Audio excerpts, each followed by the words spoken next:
Welcome back for another video. A few days ago, I did a video on Pokemon scalping. If you haven't seen that yet, check it out right now.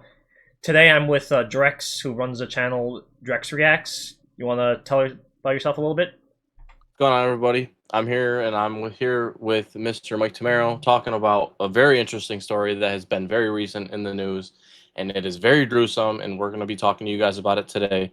And there's a lot of details into it, but we're going to give you guys the best story that we can, and something that's a little different than you're seeing on social media. Yeah, I first learned about this case originally when it happened last September, and I have to tell you the details of this case is appalling. Like, I have never... I don't know the last time I've seen a case with those brutal details like that, like, ever before. It's really sad, too. It, like, honestly is. And you're probably wondering what case you're talking about. We're talking about the David case. And we're gonna quickly get into the basics of David before we get into the actual details. So, David, he was born David Anthony Burke on March 20, 2005, so currently he is 21 years old.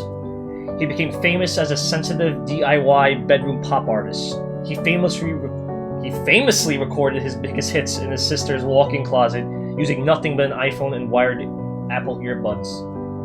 So some of his major hits, you may have heard them, include Romantic Homicide, that was his breakout song that went 3 times platinum, Here With Me, a viral ballad inspired by the movie Up, and of course Feel It, featured in the Amazon series Invincible, which is one of my favorite shows, and it just doesn't feel right listening to that song, knowing the context behind it and everything.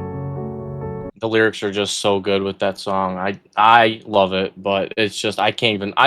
Me personally, I took David off of my Spotify. Like, I hid his profile and everything, so I will not get any of his music just because of what he did, because it relates a lot to something personal that I've dealt with in my family. But going back into David's story, he did have a Fortnite origin story as well. He was a professional Fortnite player, which is kind of funny, but he started making his own music because he wanted to make his own montages. Like a lot of people, especially kids, want to make their Fortnite montage to go into like a clan and do all that stuff. But he was being hit with copyright strikes. He definitely taught himself how to play Fortnite and produce music through just trial and error, watching YouTube videos, and just having his own channel to make those montages on. But he chose the name David, D4vd, specifically so it's unique and it's just something that people wouldn't search up, because a David is a very common male name, for sure. So he just wanted something to be optimized, and so then it's something different and it's unique towards him. So the whole disconnect with what's going on with David is he was more of a type of sad boy who was not like emo, but like a kid who wanted to just keep himself closed off to everybody. He's very an introvert, and that's kind of where he was and how he started. But he definitely just wanted to have a soft, vulnerable voice, but it had to be a little bit gritty. And especially this year with what his story is, which we're about to get into with Mike here. And why would a 19-year-old rising star, center of a lot of music, making a lot of money, moving to LA, doing that type of thing that everybody dreams of, having a gruesome murder investigation in Los Angeles history, which is just crazy. But Mike, I'll let you get into it in the timeline of what has gone on the past 3 to 4 years with David. Yeah, I mean, it's crazy. Like, if all he had to do was absolutely nothing, and he could have had probably a really good music career. I mean, his music did really well, and of course, he had to do this gruesome, brutal act. So, yes, like Drex said, he committed a murder. And with the details, we'll get into it right now. So, the victim was Celeste Rivas Hernandez.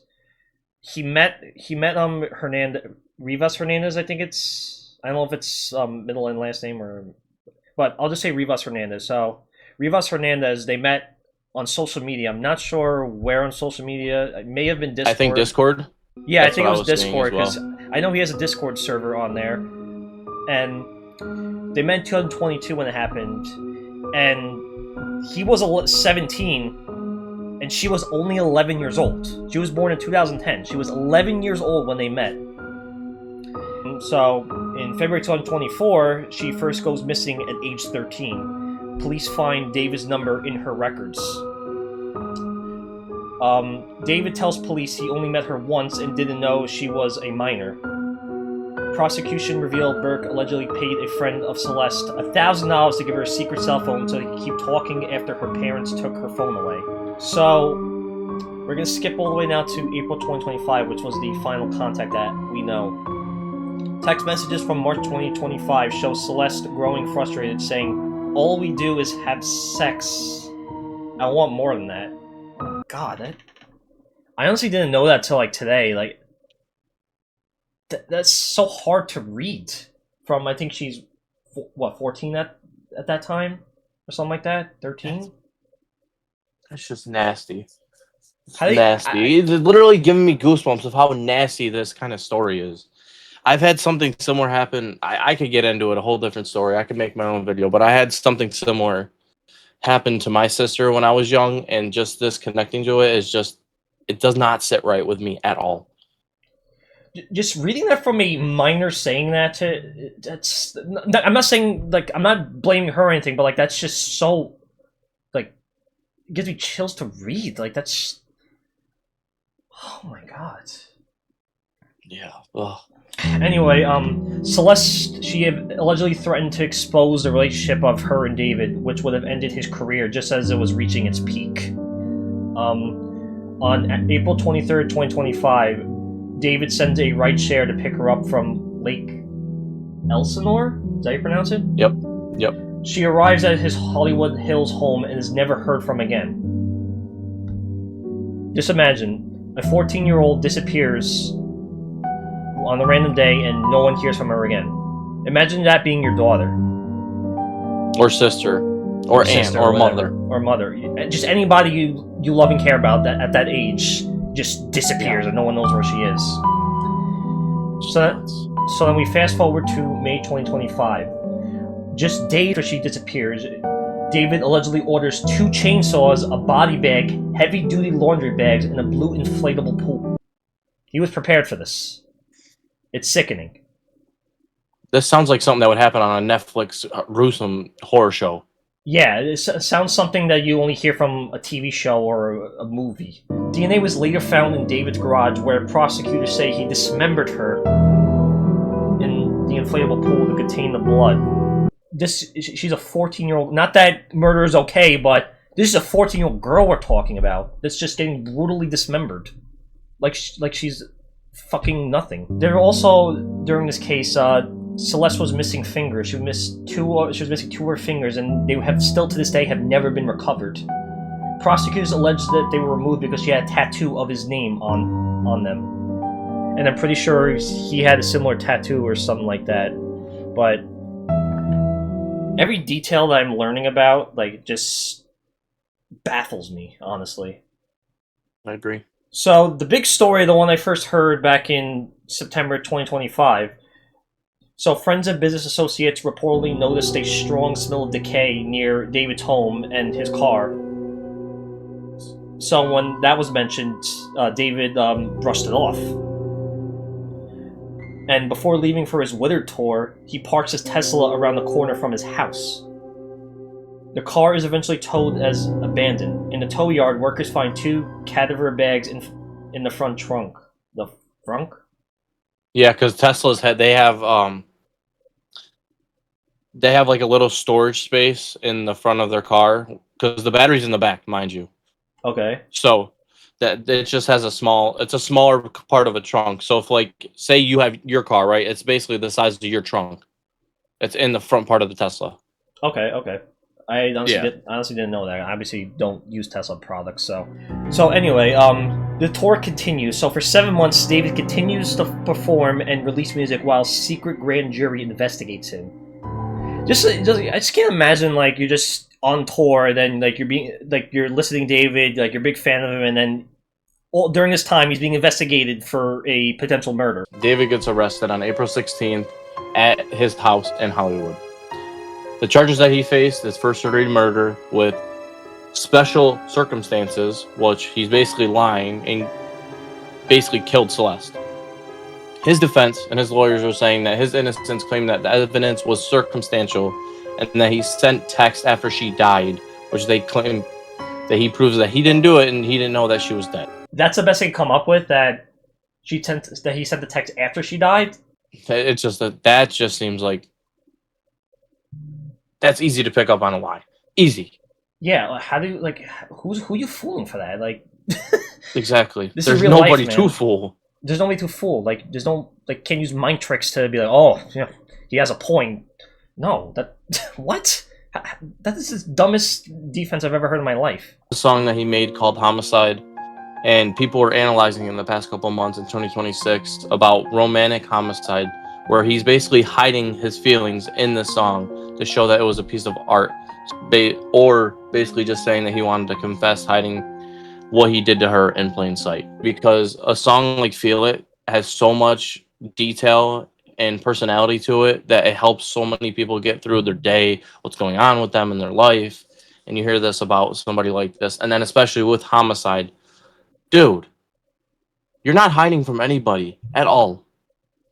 It's just crazy. I first heard it, like mentioned before, in Invincible, and I really like the lyrics. I mean, even though it was used for a character that we know that many people do not like, it was still like still at the time, like the lyrics sounded very like, it felt like it meant a lot at the time. But now you listen to the song and knowing the details, you're like, holy fuck, he may have been talking about her this entire time, and Exactly. they're using it in a show, in a big TV show that a lot of people will see. But now getting to the current legal crisis, going in from mid-April to now, the first couple days of May. The rest happened, like I said, on April 16, 2026 in LA. And he's being faced with first-degree murder and as well as lewd acts with a minor and mutilation of a body. The victim, Celeste Rivas Hernandez, a 14-year-old girl who went missing 2 years ago, discovered in 2025, was in the front of the Tesla Model Y that David had, and the car got towed and been abandoned in Hollywood Hills. But then there's a whole theory going on with the prosecution, because authorities say that David was in a secret relationship with her and killed her to prevent them exposing that he was dating a minor, which is wrong, completely wrong. It's nasty, because that would have literally ruined him as a musician easily. And Burke has pleaded not guilty, and he's being held without bail as the case moves forward, and that's still going on to this day as of May 3rd, 2026. And he just shocked the whole Gen Z fan base that he has, like me and Mike. And it's just crazy because I liked his music. I was starting to listen to him because I would be recommended some of his songs, and now I just literally deleted his profile from my Spotify. I just can't do it. I don't want to associate myself with that kind of thing or be connected to somebody like that, because I've dealt like that with something in my own life, and I'm not doing that. Yeah, and I know a lot of people like to say separate the art from the artist, but in this case, you literally cannot separate the art from the artist. Nope. He made these songs about a young girl that he ended up murdering and dismembering. You cannot separate the art from the artist in this case, because the art is a part of the artist, especially in this case.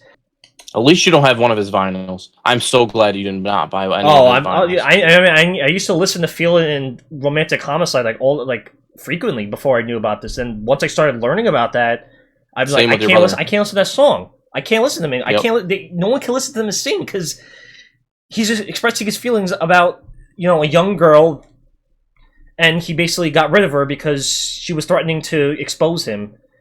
And now he's getting what he deserves. I'm pretty sure I saw something a week ago or something. His brother, David's brother, posted something in his Instagram story about him hoping he dies or something like that. I think it was something like that. Did you see about that?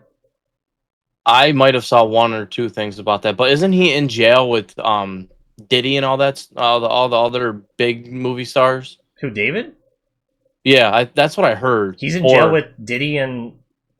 I don't know if that's true. People can fact check me on that, but I thought that is what I heard. I think he's in one of the high security jails to where he can't do anything. Okay, yeah. So, he's very remote. Were they considering death penalty, or was that something I just saw? Oh no. So I was talking to my dad about this because I've had something similar. A similar case happen in my family. California does not have the death penalty at all. They don't. Okay, nope. So he'll get life in prison then, which he deserves. With no bail, no nothing. There's no way he can get out. Yeah, he does deserve that because I mean, obviously, every not serial killer, every killer deserves that. I mean, that's basically like he's basically like the devil himself, basically reincarnated as a singer. That's. Yep. I really have to say, like, rest in peace, Celeste Rivas Hernandez. You deserved a lot better than being involved with this monster. She tried her best to basically hide from family, but like, how do they still like not invest? Like, how is this family like not like investigating into that? Like, that's just my question. And how is she not talking to anybody? Like, did they even investigate the friend that had that phone? Like, we don't even know about any of that stuff. Did they? I mean, I totally like that. Totally like went past my head. Like, did they actually? Yeah, we'd have to look up on that, but if you guys know, please leave a comment down below and let us know what you guys really think of this case or how you feel or connected to it, even if you were connected to the art form that David presented rather than him as a person. Because there's a lot of people in our lives that we have that we connect with, and that's not the person, but it's what they do. So, yeah. But yeah, just a gruesome story that I hope nobody ever has to experience. But I agree. Again, rest in peace, Celeste Rivas Hernandez. But anyway, thank you guys for watching. If you got through the entire thing, next video will come out within maybe a week or something like that. But yeah, we got some busy lives. Yeah, some busy lives. Yeah, but thank you for listening, and we'll see you guys soon. Appreciate it.